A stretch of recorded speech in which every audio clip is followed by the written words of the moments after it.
And here we go. Well, good evening, everyone, and welcome to another live panel from the Jeopardy fan. Once again, I'm Andy Saunders, and tonight we'll be discussing the Battle of the Decades 90s week. I'd like to introduce our panel at this point. First up, Robin Carroll. She was the 2000 Tournament of Champions winner, and she also happened to be on Wednesday's episode, also discussing Mark Dawson, who was on Thursday's episode, as well as Neville Fogarty. Jeannie Kenkel, also from the Jeopardy fan. David Kendall, and who's an archivist and a moderator over at JBoard. And once again, former contestant Ben Ingram. So once again, as a quick recap, we had on Monday Rachel Schwartz defeating Eddie Tamanis and Babu Srinivasan. Tuesday had Pam Mueller defeat Dan Melia and Fritz Holtznagel. Wednesday saw our panelist Robin Carroll defeat Shane Whitlock and Bob Harris. Thursday saw our other panelist Mark Dawson beat Claudia Perry and Dave Abbott. And finally, Friday saw Brad Rudder defeat Mike Dupay and Jill Bunzendahl Chimka. First up for tonight's panel, have at her, all of you. Of the 5 results of the week, which one was the biggest surprise? Anyone? I would say mine, because I really did not think I could beat Bob Harris. That was actually one of my surprises too. Wednesdays and Mondays. I thought on Monday that either Babu or Eddie could have taken that one easily, and I was surprised to see Rachel come and take that one. So Wednesday and Monday were my 2 biggest. Do we think that those might have had to do with just the fact of what Final Jeopardy happened to be? And yes, I think we'll end up discussing Wednesday's final a little bit later on, but do we think that the Final Jeopardies had anything to do with those surprises? Well, absolutely. I mean, if when you get into a tournament, you can't bet on Final Jeopardy with the same sort of aplomb that you do in a regular show, because you know that they're going to come and the writers are going to bring some special material because they want to sort out, especially on this sort of game where it's win or go home, who the better players are, and they want Final Jeopardy to at least one person to miss it if they can. I mean, that's the way they want to do it. They don't want triple stumpers, but they want a question that they think that's going to have some effect on the outcome of the game. And I think it's worth pointing out that Monday's game was a Shore game. Okay. Eddie didn't go with Shore. I mean, I would have too if U.S. presidents came up, because I think he was good at that. I mean, it wasn't college football, of course, but I would have gone with the big wager. If he'd have gone with the small wager, Eddie would have won. I think that's the way it worked out. Let me see. Rachel went with 2,600 and. Yeah, she went Martian, and Eddie would have won. But yeah, it's just like what was just said. These finals are a lot harder. Excellent points. Does anyone else want to say anything about the about any surprises to them at all, or shall I move on to some? Well, I don't. Just for me, you don't know whether somebody. When you play, even when you play, if you go in, you may have a great game, one day. Like I felt like I was really on in my game. In fact, Dave Abbott, I tipped my cap to him because I couldn't believe he was sticking with me. I felt like it was my game to win. And in fact, he had to miss Final Jeopardy for me to move on. So you don't know whether you're going to bring that caliber of a game when you step up to the mic. And I saw Babu play some games back in the day in 2001 that just blew me away. So that he was pretty much taken care of by the other 2 contestants was pretty impressive on their part. He's got some good caliber competition. Mark, you had the highest score you had anyway, so I felt as if you should have won. Even though I know it's not all. Yeah, you. Oh yes, I did. I know it's not all about Coriads, but. You search for validation. I don't try to read too much into Coriates because they can change based on how things play out in the game. But I took a lot of pride in the fact that other than Brad, I had the second highest score out of the 45 players of the of the 3 weeks, and so for me that validated me to say, well, how do I fare against these people? But then again, Brad was living on a prayer as well, which I'm sure you'll want to talk about later. Mm-hmm. Even with the best played game out of them. I think my biggest surprise was with Brad. I'm surprised he locked out Mike. I really am. Brad's a special player, there's no doubt, but I mean, I grew up in the 90s, Mike Dupay. I think he might have been the best player in the 90s, and Mark and Robin, y'all played in the 2000s. So I thought he was going to give Brad a run for his money, maybe even upset him. I was surprised to see that result. It came down to that one last question. Mike was in it, right up until Brad put it away. And there's a lot of controversy about that one answer. Is that one of our topics today? It will be one of our topics tonight. We will get to that. Don't worry, don't worry. That's for sure. But as far as Mike's quality as a player goes, I think you're spot on. I played college bowl in the early 90s for Georgia State University, about the same time Mike Dupay was finishing up at Emory. Yeah. And so I was really looking forward to playing him. We had a mutual friend, Tim Butow, and so I'd heard a lot about Mike Dupay, and the only time I would have gotten a chance was in 1991 at the regional championship, but he couldn't come at the last minute, so I did not get a chance to play against him. So I had to wait until all these many years later to meet him.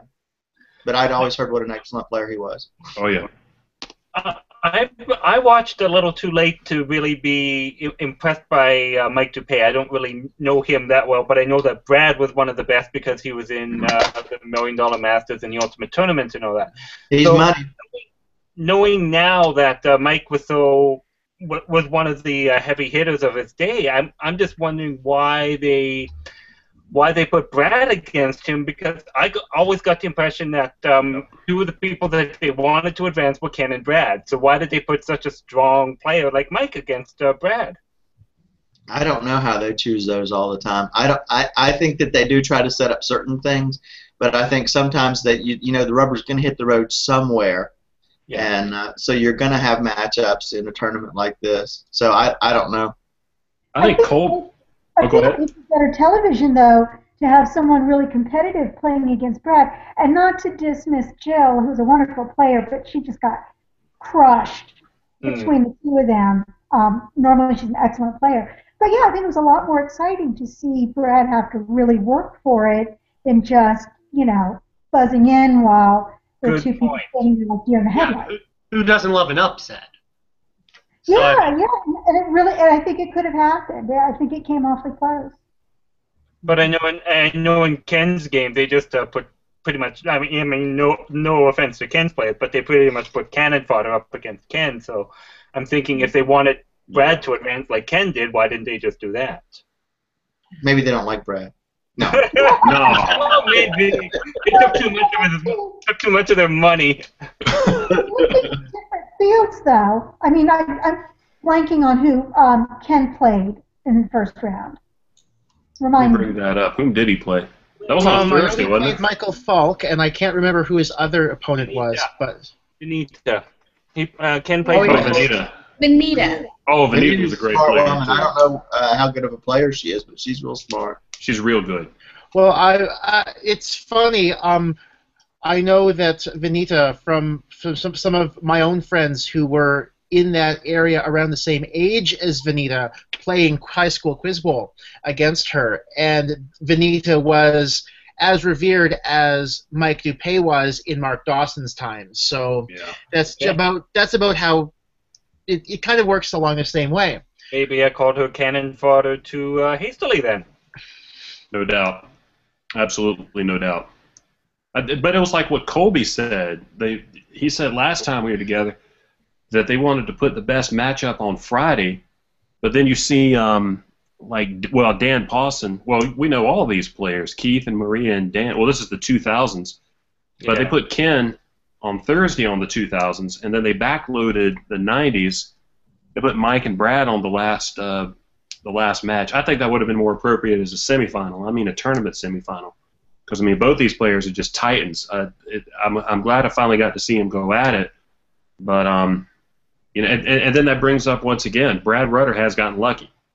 I think he's the best, one of the best of all time, maybe the best, but I think he got lucky in a couple of games in his career. You have to Ross be a played little on bit the like. Tuesday of his week also, and even he looked surprised. I mean, I saw the look on his face when they picked him, and you know, I thought he was going to play on Friday for sure, but you just never know. But you know, if Ken missed that final, he wrote the same thing I did, then he would have been the winner, not Brad. That's right. Yeah, but Brad got it, so that counts. And as far as the game today went, Colby, knowing that he doesn't know anything about literature and opera, for me that would have been an easy Final Jeopardy, but that's because I know a little bit about languages, and I know a little bit about opera, and I know a little bit about literature. So, yeah, that could have turned very big, very big. Knowing what you don't know is sometimes as important as what you do. Oh, would I have known that one? I said Othello. That's what I said. Well, I think we can start moving on to discussing some of the individual games. First up, Monday's episode, I think we should go in order. Monday, we did see Eddie Timanis come back, and I don't think I'd be lying if I said many fans of the show feel that Eddie's probably their favorite contestant of all time. Yeah. But there's another reason why I think a lot of stronger players enjoy watching his games, and it may have to do with the buzzer timing. Now, I think some of you may speak to that, especially with the fact that there is a noise that comes on, but, I mean, what can we learn from Eddie's games as a, you know, from a timing perspective? Well, one of the things I think is interesting about that is because there is an audible sound, it's one of the rare chances that viewers at home get to see what the timing for the little lights, the famed little yellow lights, or the band of lights, actually is. I mean, next to what's Alex like, how do you tell when to buzz in is like probably the second most often often asked question I get, and so that will reveal to you just how fast the buzzer light can be. An idea that I had. Oh, go ahead. I was going to say, I think there's a case to be made for using that tone in all games. I think I tend to time off of Alex's voice, and I feel like maybe if I'm doing an auditory thing, that maybe that tone I might find helpful. I don't know. I never played Eddie, so I have no idea what that would be like. But I know timing was probably my biggest struggle, and if I can stand to watch my quarterfinal game next Monday, you'll see just how much I struggled with the buzzer in that game. I have to agree with you. I'm off of Alex's voice too, and it bothers me when I don't have the opportunity to do it off of voice. You know. But another idea that I had could have timed off of his voice. It's just the lights were at the same time as the go signal. Just ignore the beep. I'm guessing. But if you're at home watching and hoping to get on the show one of these days, oh yeah, that's where it really helps. One thing that I did to help out, I don't know if it helped or hindered or what, was if you go online and look up some of those shows from the 80s, you can see, and back then they had those tubes, those big monitors. Those are actual tubes, and so they reflected. If you look the right way on some of the episodes, you can see the reflection of that big neon light that was around the board. I'm not kidding. No, I'm not fooling around. Some of those crackle ones, yeah. Yeah, I'm not kidding. And you look at that, and then you know exactly when. But then it's not the same guy pressing the button every time. So, you know, it's just that's not really anything. I read Michael Dupay's piece and everything, and in the end, you know, after my own experience, and y'all can agree, disagree, whatever, it just comes down to luck. It's just like what Bob Harris said, picking the right millisecond. Well, that's true. I mean, the difference can be a thousandth of a second. But honestly, if you're in a groove, sometimes you don't even pay attention to the lights. Honestly, there were times when I didn't in each of the games that I was just on for this tournament. Could y'all tell if y'all were early or late or what? Typically, you're guessing. What do you think? Don't you get the feedback from the contestant coordinators during the first break saying, okay, well, you're ringing in too early, you're ringing in too late? I got some of that in practice because, and particularly in my quarterfinal game, I didn't struggle nearly as much in the first game, where I was apparently coming in too early. That was Maggie's perception anyway. And she said, you know, are you timing off of, Glenn was reading the questions, are you timing off of Glenn's voice or the lights? And I was like, well, voice. And she said, well, try timing off the lights. And that's something I never really did in my earlier appearances. And I think I was just having a very off day in many respects. So I can't really blame the lights or anything else. Just my own. You played reacting? I'm sorry? I was just going to ask, excuse me for interrupting. You played waiting for the lights? Like you played reaction? No, Okay. I had in practice in the quarterfinal game. I had been, not in practice, I'd been timing off of the reading of the questions. And Maggie suggested I try to cue off of the lights instead. And it really didn't work for me. But frankly, I feel that day there was just nothing in the world that was going to work for me. So, you know, it is what it is. They have a box where they keep track of when people buzz in so that they'll know who's buzzing in early, and they can warn them during a commercial break that, hey, you know, you're buzzing in too early or whatever, or if they're not.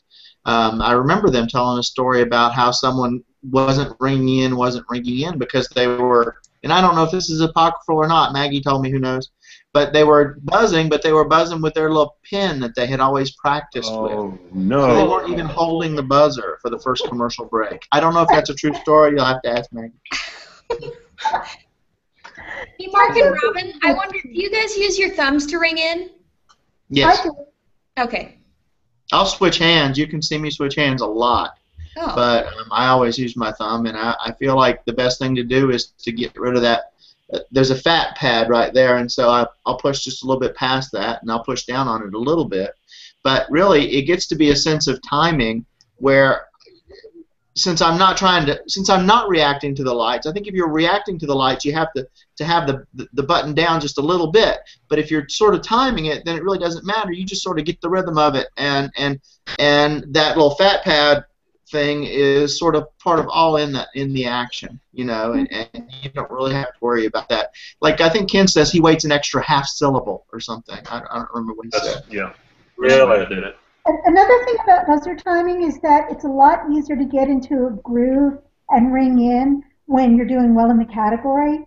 Oh. If you're getting, by the time I get 2 answers in a row, that third one, and I don't know if I ever got 3 answers in a row in either of these 2 games, but in past games, you know, I've run categories, I've gotten many questions in a row, and you just get into this groove where you're just, they talk, you click, and it just happens for you. This one, and I think you saw this in a lot of the games because it was such a high level of competition. You had people, very few people got to run a category. Eddie did one today, you know, the 90s pop, but that was fairly unusual. It was a lot of back and forth and a lot of people ringing in, a lot of wrong answers, and then somebody else coming in. And I think that, for me, certainly that affected my rhythm. Yeah, there's a confidence is a huge part of that, and I know that at least for me in my upcoming game, which maybe we'll get a chance to talk about later, it was a big factor in that game.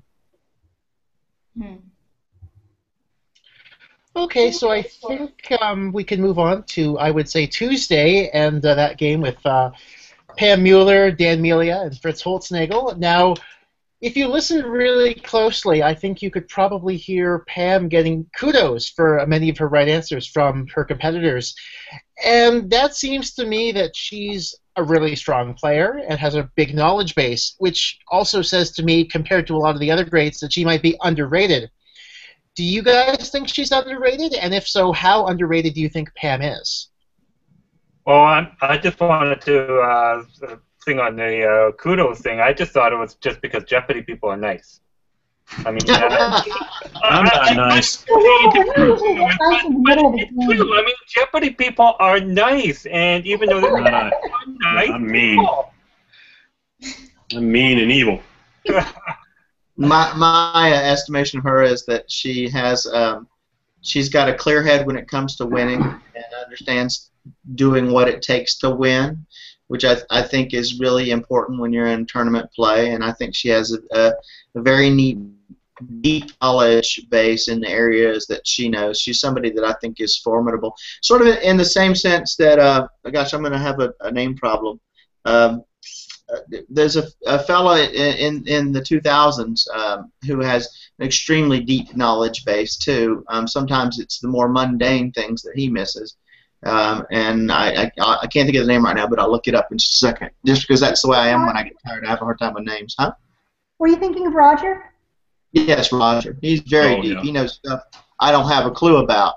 But sometimes the really mundane stuff is the stuff he misses. I wouldn't go that far with Pam. She's sort of in between. But she has that Morisseau answer was just great. I came right out of my chair in the audience, and when I saw her answer it again, you know. That was a really good get, but of course I can't resist pointing out I knew that one. Yeah, well, you're very smart woman too. Don't knock yourself. You know, I mean. So. You know what would be interesting to look up is the difference in scores and the difference in Coriat's correct answers, whatever, that she got in the college tournament as compared to the later tournaments, the TOC. Oh, she's a much better player now. In fact, I'll tell you this, that right after I did my Tournament of Champions in 2003, we went and played in a trash tournament. Alan Bailey and Michael, I can't think of his last name right now, and who's also a Jeopardy champion, and yes, Michael Rooney, and Pam and I were on a team together, and so I got to see how good she was at Quiz Bowl through a whole day, and we just finished playing at this Tacona last week, and she was on my team for that, and Ken was for part of the time as well. So I get to see how she is at Quiz Bowl, and I've also seen how she is at Learned League. She's at least as good at me at Learned League, probably a little bit better. But at Quiz Bowl, she's still not as good as me at that. At Jeopardy, I don't know. I've never played her head-to-head, so I don't know how to get that judged. But back in 2003, she wasn't close to being as good at Quiz Bowl as I was. So, you know, that's just how I would judge that. I think one reason that her scores have gotten higher is that the material's gotten deeper. Yeah. She's smart. Yeah. She plays to win. Yeah. And also one thing I think was brought up to me before we taped tonight.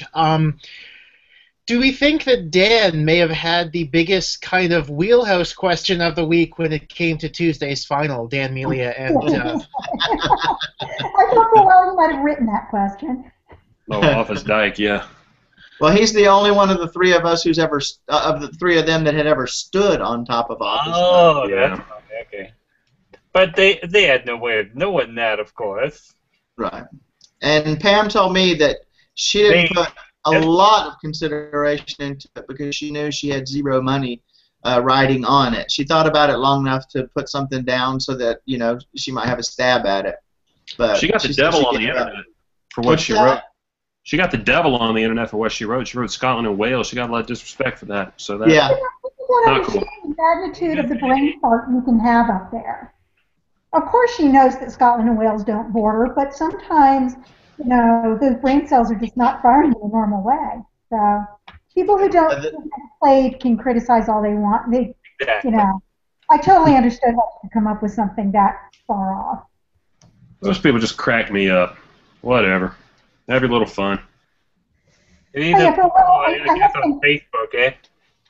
What? These are people on Facebook that were hating on her Scotland and Wales answer?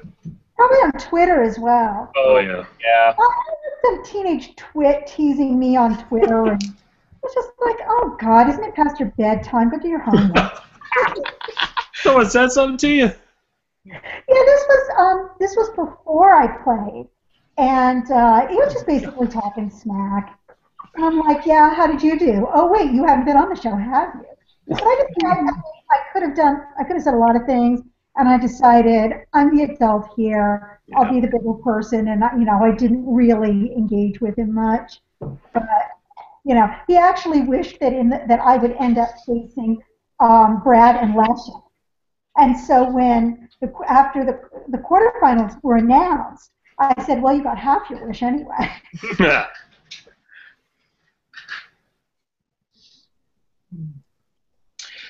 Okay, so I think it's about time we can start moving on to some of the more controversial aspects of the week. First up, Wednesday's Final Jeopardy.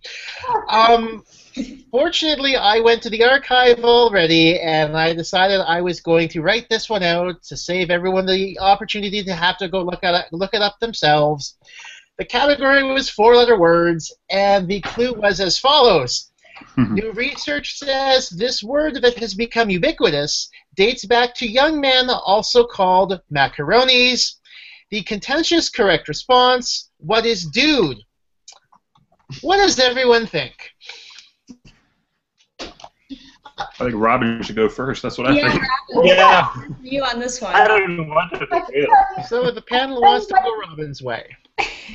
All right, I'll go first. I'll tell you what went through my mind. I don't know if you could tell by watching on television, I got it very quickly. Macaronis, I knew, was a term for dandy, and that's the meaning of it in Yankee Doodle. So the thought process was macaroni, Yankee Doodle, dude. That quick, like 3 seconds. And I wrote it down. I wrote it down rather slowly because my hands had been shaking so badly going into the final that I had to write what is twice. It was illegible the first time. It made me erase it instead. I was just shaking like I never before. But I got it, and I knew instantly I was right. And generally, if I think I know something, I assume the other players do too. So I was actually very surprised that neither of them got it. And after everybody else has their comments on it, I have one follow-up story about it that I'd like to share. So y'all go ahead. Okay. Well, for me, from the audience, I got to Yankee Doodle right off. I was having problems with ubiquitous because I'm from Atlanta and we just don't say dude like they do in L.A. When I lived out there, it was dude this and dude that. But I think that's one of the things where the writers think something's ubiquitous because for them it is. But when you buy it, I've noticed in the writing. Yeah. So I had a little bit of a hiccup on that, but I did get to Yankee Doodle, and I just couldn't come to dude. I tip my cap to Robin when she came up with it. As far as the controversy goes, the wording was new research shows that this word has become blah blah blah. So it's not saying that this is a definitive etymological certainty. It's just saying that new research shows this. It's, as a question writer, I usually would shy away from something like that because you really wouldn't want something controversial to be there, but it's defensible. New research does show that. Whether that research is correct or not is still up in the air. It was not an airtight final, just like you said. That's why I didn't like it. Yeah. I mean, I can see why the right answer was right. I just can't think of an alternative. Yes, there's no alternative. So that's another point to that. If it was me, it wasn't my favorite Final Jeopardy, and I think that anyone who's upset about it has, some defensible reasons for it. But I have less problem with it than I did with the in terms of gettability. I think this is much more fair than one that will come up in a week Friday. Yeah. A week from Friday, meaning 2000s week? Meaning my semifinal or my quarterfinal game. Oh, okay. We'll talk about that later, I'm sure. I'm going to go look that up right now. It was a fair question. My quarterfinal game was a fair question. I just couldn't get to it. I think this is that one. Okay. So, and we can talk about that and my thought process on it then, I guess. Okay. So anyone want to say before I bring the floor back to Robin? Okay. You said you had one more thing. Go ahead, Robin.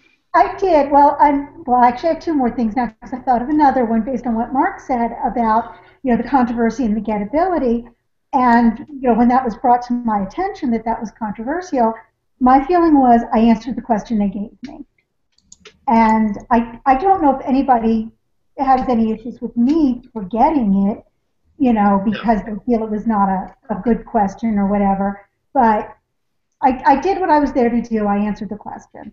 So. And that gives validity to the question in that you got it, and it was a separator. Inherently gettable then. Yeah. Yeah. That it's a good question. We're definitely not taking anything away from you, Robin. I mean, you earned it, you know. Well, thanks. It was one of those come from behind, underdog moments. The other story that I wanted to share, though, I got a tweet from a gentleman whose name escapes me at the moment, but he writes a language column for Slate.com. And he suggested that perhaps that question had come from an article that he had published on Slate about that very piece of research. So I went and I looked it up, and it turned out it was published the day after that game was taped. Oh. So, that's kind of amazing in itself. Yeah, it was weird. It really was. I complimented him on the column because it was very well done, but probably he and the Jeopardy writers found the same source around the same time. Because I know the writers worked on those shows for about a year. My question may have been written just a week or two earlier. You just never know about something like that. Sometimes they're very timely. So, but I thought that was interesting that, this was not something they pulled out of thin air. This was something other people were aware of. I wonder if they crafted it and they ran out of room on the screen. I don't know. What additional information would you expect to have been on there? I have no idea. You're the writer. I think it's a complete question. I don't know. Questions are like Twitter, though. You've got X amount of space, and that's right.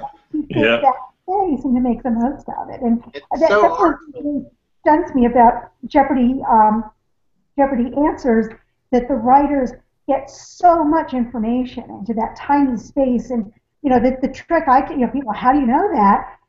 There's always at least two pieces of information in there that if you put them together will give you the answer, assuming you know the answer.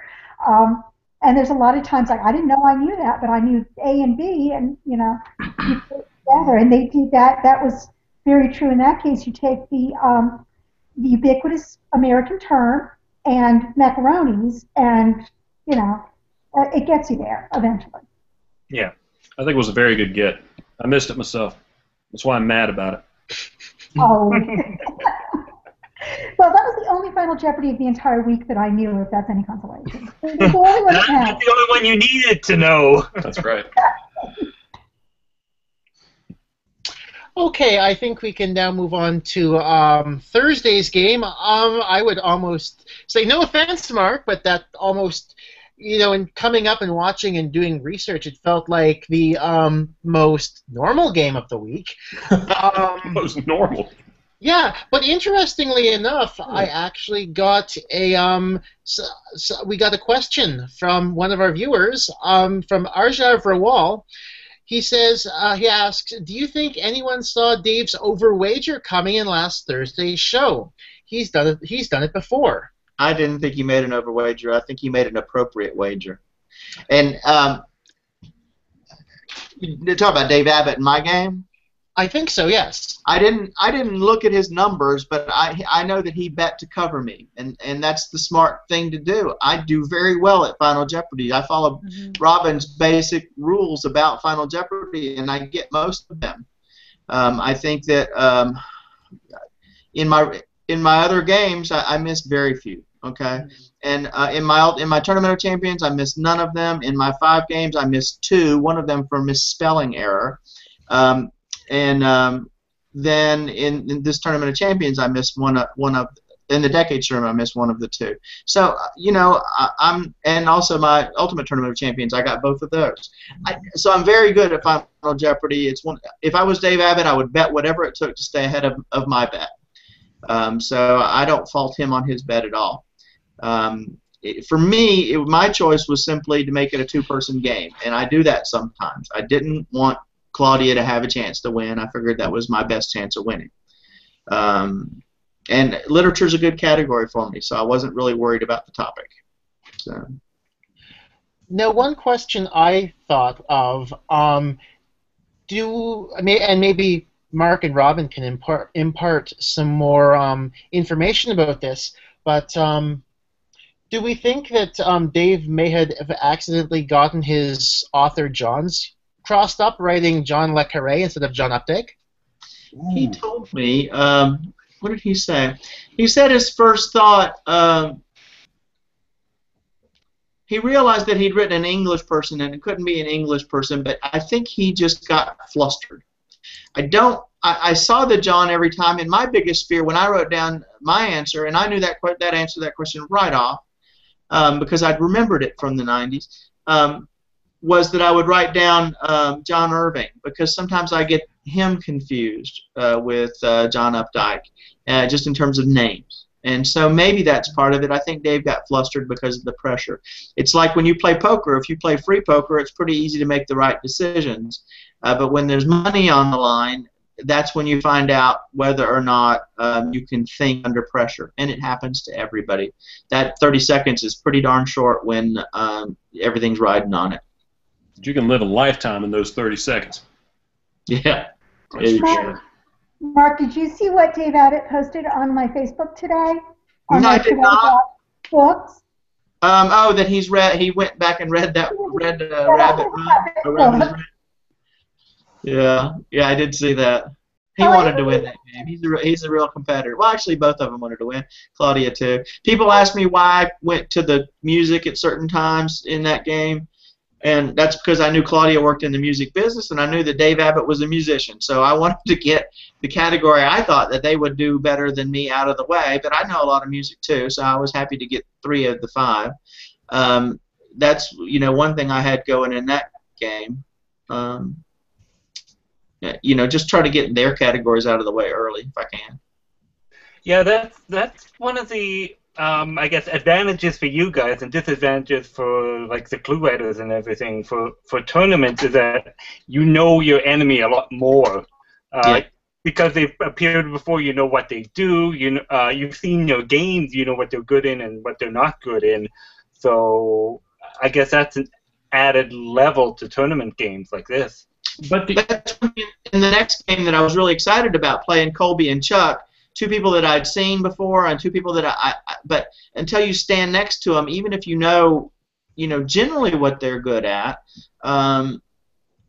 it's a real different thing when you're standing next to them on the podium playing them.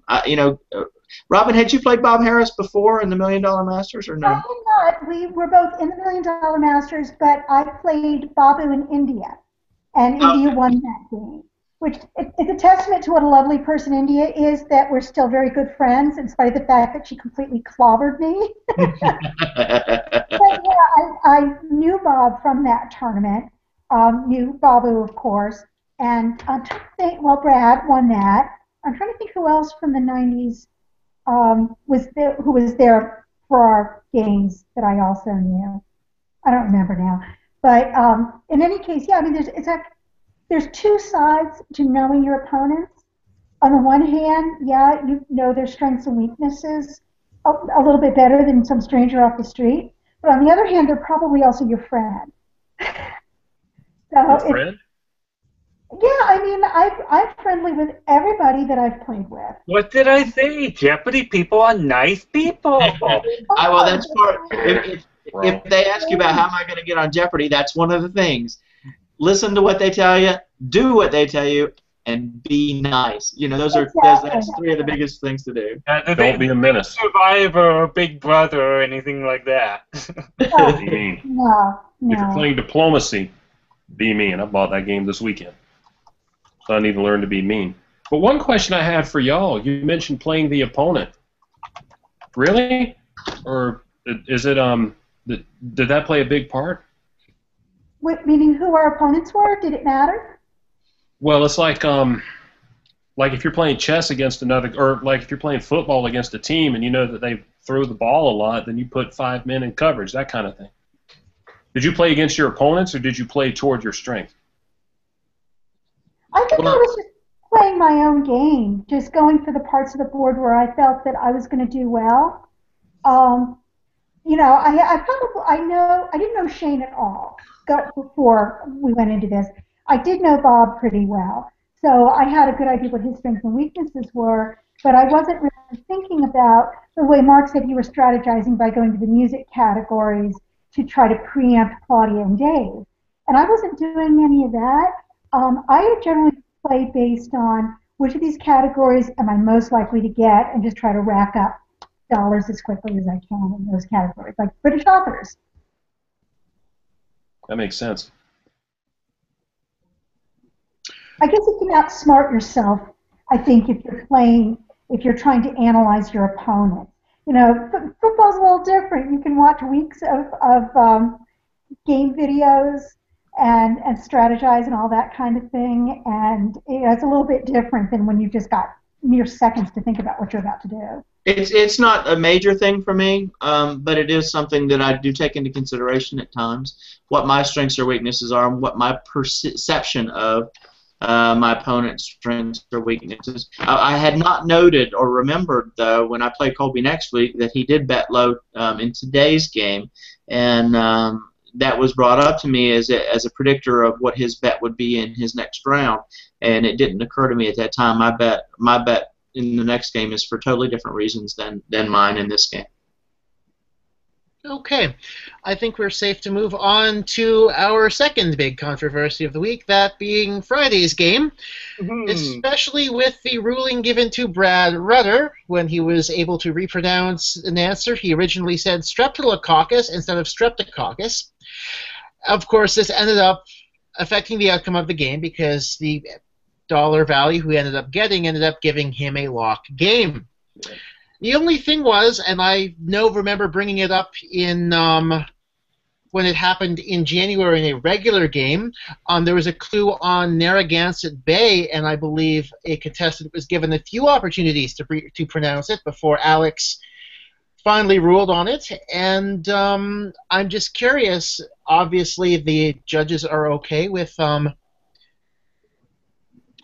the pronounce it, or as many opportunities until Alex corrects you. Do we think the rule is okay as it is, or do we think this needs to be changed to something like the first thing out of your mouth is the only thing that the judges will consider?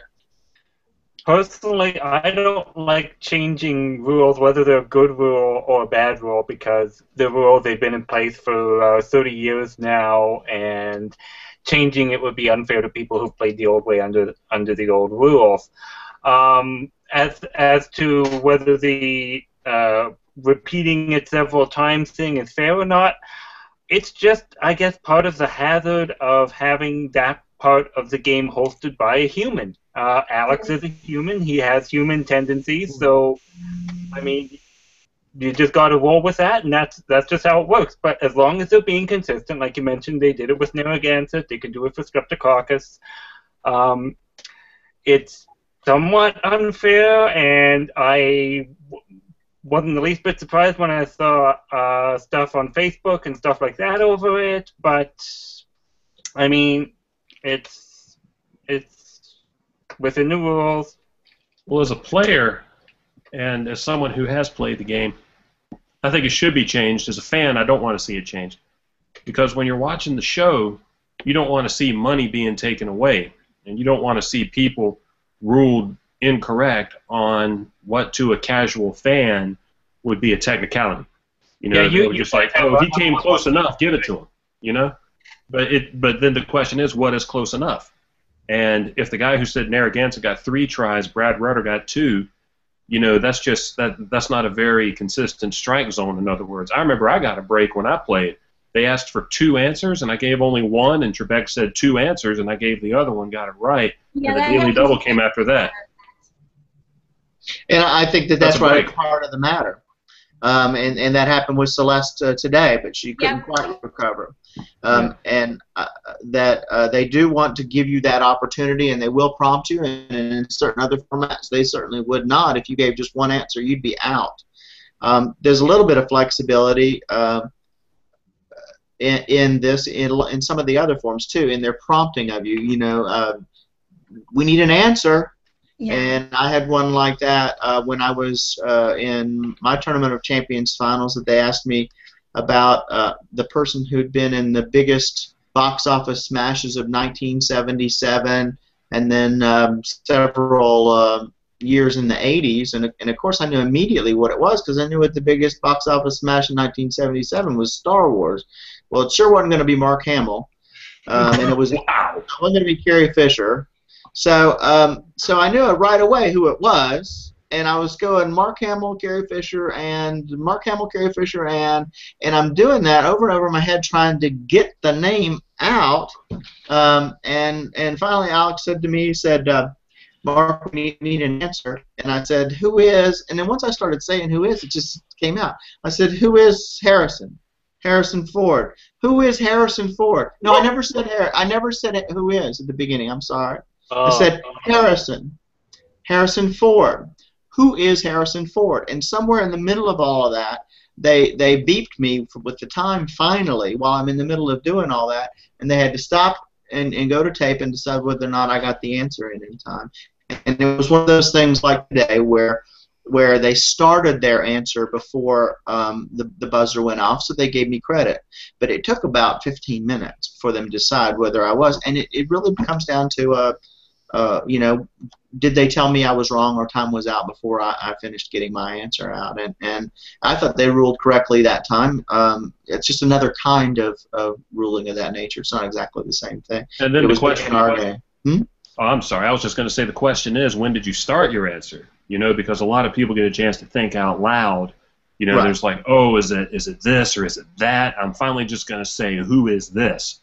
You know? I said Harrison Ford, and I think who is, and the buzzer goes off, but I completed through my answer and simply said Harrison Ford again.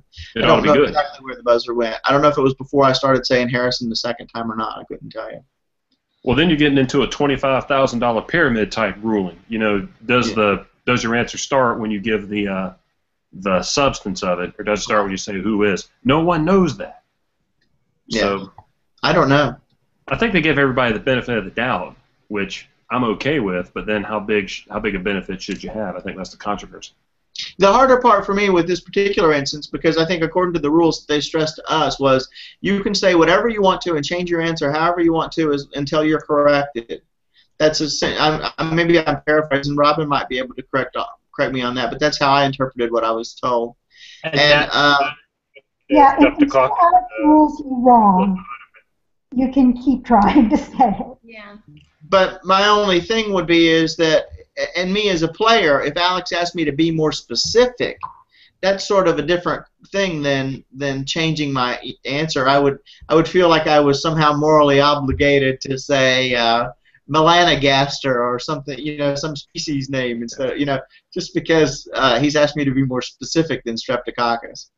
If you get my drift. I couldn't agree more with David. I think the rule should stand the way it is. And I had an experience just like that. I negged on, it should have been Will I Am Tell, and I just said Will I Am, and Trebek didn't say anything, and I look at him, and he's telling me to go on. So I still got it wrong, but I could have benefited from big Achilles heel there. Yeah, you will. You tell one. I don't think that was a good ruling, honestly. I think you should have been given a chance, but you know, it's like, when does an answer end? That's what Mark was saying. Yeah. And in regular Jeopardy, they give you more of a chance than in the first Jeopardy.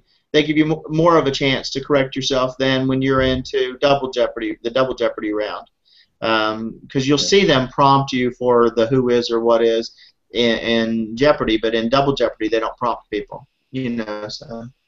Yeah. I think that was Double Jeopardy in my case, but I could be wrong. It was. It was. Okay. I was just going to say I had a similar moment to what happened with Brad and Streptococcus, and I can't remember what the answer I gave was. I think it was like a confusion between Monet and Manet. Whatever I said, Alex asked me to repeat it. I said it differently, and as it turned out correctly the second time. Yeah, I think it was and they didn't even have to stop the tape. I ruled against me. They didn't even they were getting ready to go to the judges on it, and I was like, no, I said it differently the second time, and so I lost that one, and life went on. So I called myself out on that one, and you're being honest. See, Jeopardy people are nice. That's the thing. that were mean and cutthroat. I sort of felt that that since Brad did say it differently the second time, and the first time was incorrect, I don't know. The ruling stood, and I didn't. They didn't ask for my vote, but I can see why Michael DePay would feel kind of wronged by that whole instance. Yeah. But Yeah. like David If was anybody has saying, asked Mike what his thoughts were. I don't think he wants to talk about it. Yeah, I wouldn't be surprised. After the game, and he wouldn't even look at me. So I was like, okay, that's how, some people deal with things that way. I'm just going to let it go. And so I've never thought about it. Who are you talking about? Michael DePay. Oh, okay. Yeah, how he seemed over that game. Not good, obviously. He obviously didn't feel good. But, I don't know him well enough to feel that I could bring it up with him. So, what good would it do anyway? He seemed really frustrated during the game. That might have been another thing that did him in, but I was going to send him a note, but I felt like that would have been turning a knife in a wound. No, But, I think notes are nice, Ben, really, because, when I got notes after my loss, it meant a lot. Like, people cared, and, I loved it. That's nice. That's just my perspective. It was just going to be like an email note. It wasn't going to be, I have poor penmanship, and I'm cheap. Oh, no, well, I meant emails also. I might send him a note. Flowers are good. Takes it different way. Did you talk to him, Mark? No, I said flowers are good. You should send. Oh. I'll send him a bottle of something. I think he'll enjoy that. But no, I did talk to him afterwards, but I don't recall talking about this specifically because it's the kind of thing that I wouldn't talk to somebody about on this. It's like those sort of baseball traditions when you're, somebody strikes out in a big thing or whatever. You just don't talk to the player about that right then. Yeah. Yeah. We talked a lot about his boys. He's real proud of his boys. Okay. A couple of questions actually, just for Mark and Robin. Are there any questions that you got right, any gets that you'd say you're most proud of from your shows from last week? First of all.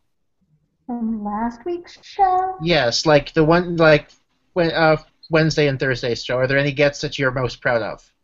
I was really surprised how well I did in the Bill Clinton category. I did not vote for him, but if you lived in the 90s, that was the whole point, obviously. You picked up a lot of information about Bill Clinton, and I wish I had gotten that Family and Medical Leave Act, and I was surprised when they ruled against Shane because I was like, oh, of course that what it was, and oh, by the way, he's a doctor, so. It's the Family and Medical Leave Act, and he had left out the M in FMLA. So, but other than that, I was pretty tickled with that and my Daily Double. Did anybody else think my Daily Double was ridiculously easy? If we're in British authors and it mentions Polish, then you pretty much got a category of one, and that's Joseph Conrad. Yep. So, I was happy I got it, and I risked almost everything.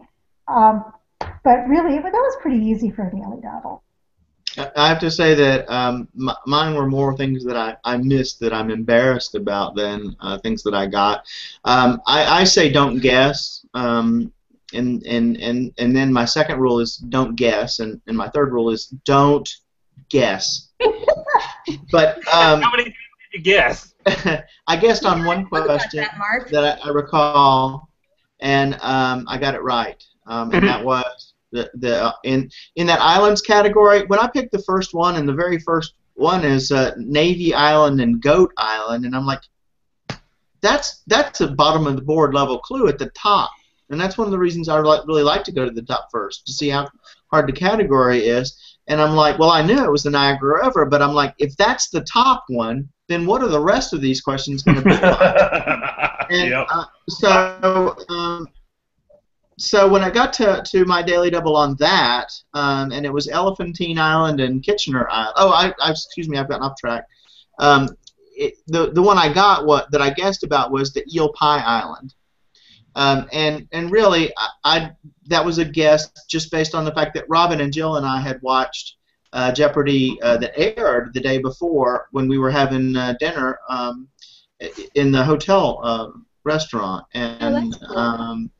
and they had a question that had something about eels and English kings, and I thought, well, gee whiz, that's worth a guess. I'm going to go with that. Plus, Claudia had just guessed the English Channel, so she was right there too. And so that was a guess, and I got that right. I felt good about it. The ones I felt bad about were my two daily doubles, the Elephantine Island and Kitchener Island. Here now we're more towards the bottom of the thing, and I'm going, well, Kitchener was in Sudan, and he's also in India afterwards. Elephants are in India, and they're also in Africa. Oh, yeah. And I really didn't know where to go, and I felt like, given the apparent difficulty level, that the Ganges was a more likely answer than the Nile.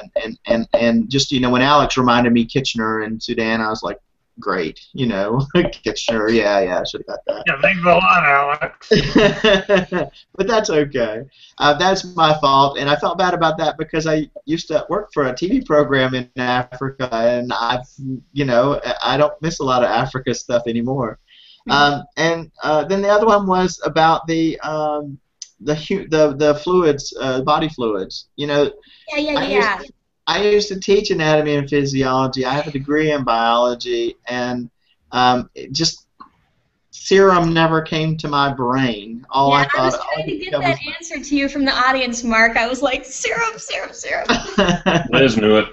Liz knew it, but I missed it, of course. I was really embarrassed to miss that one professionally as well, just from having been a teacher. So, oh yeah, that's right. You do nursing as well, don't you? Yep. That's right. Yeah, because Hans in the audience told me he knew it too, but then he's in medical school, so of course he knows. So. Yeah. Okay, and one other question, both Mark and Robin, since the airing of your episodes for the Battle of the Decades, what have you both been up to? Pretty much the same thing I was up to before I did the show. Go to work, just kind of live my life. I haven't spent the money yet, which is kind of shocking for me because I could probably think I could spend it 10 times over, but it's sitting in the bank waiting for me to decide which European country I want to visit next year. Or what European country you want to put the money in. Well, no one to pay tax on it. A hole in the backyard. It'd be safer there. Maybe if people have any suggestions, they can leave it for Robin on which country to go to. Maybe they can leave it as a comment on the blog. Okay, that's cool. Absolutely. Go to Cayman. For me, it's a little bit different for me because before, when we found out there was going to be this tournament, I had to get my brain back on. I'm not just bright like Robin is. I have to study up for this stuff to get my brain going. I'm always impressed with people like Jerome and Robin Jerome Verrett and Robin, who are just smart and well-read and can do stuff. I can't think of anything unless I've practiced recall. Mark, that's not it. It's that I'm too lazy and undisciplined to study. So I spent a lot of time actually studying during the time period, and I'm very thankful to the people who helped me out. But that also meant that I was indoors a lot of times, that I would be outdoors. And since the Decades tournament, I've been doing a lot of work in my yard. I'm building a patio right now, essentially. So I spend a lot of time digging dirt and moving and putting concrete block. So very different than what I was doing before. Okay, we're actually almost at the hour mark by my clock, so I think we're almost slightly over the time I thought we were going to take, but that's okay. We got a lot of interesting discussion done for sure. I'd certainly like to thank all of our panelists, Robin Carroll, Mark Dawson, Jeannie Kenkel, David Kendall, and Ben Ingram. Once again, thank you very much tonight. You'll be able to watch us at some point next week when we discuss the Battle of the Decades 2000 week. Once again, for Jeannie Kenkel and all of us here at the Jeopardy Fan, I'm Andy Saunders, and have a great night. Thanks again for watching.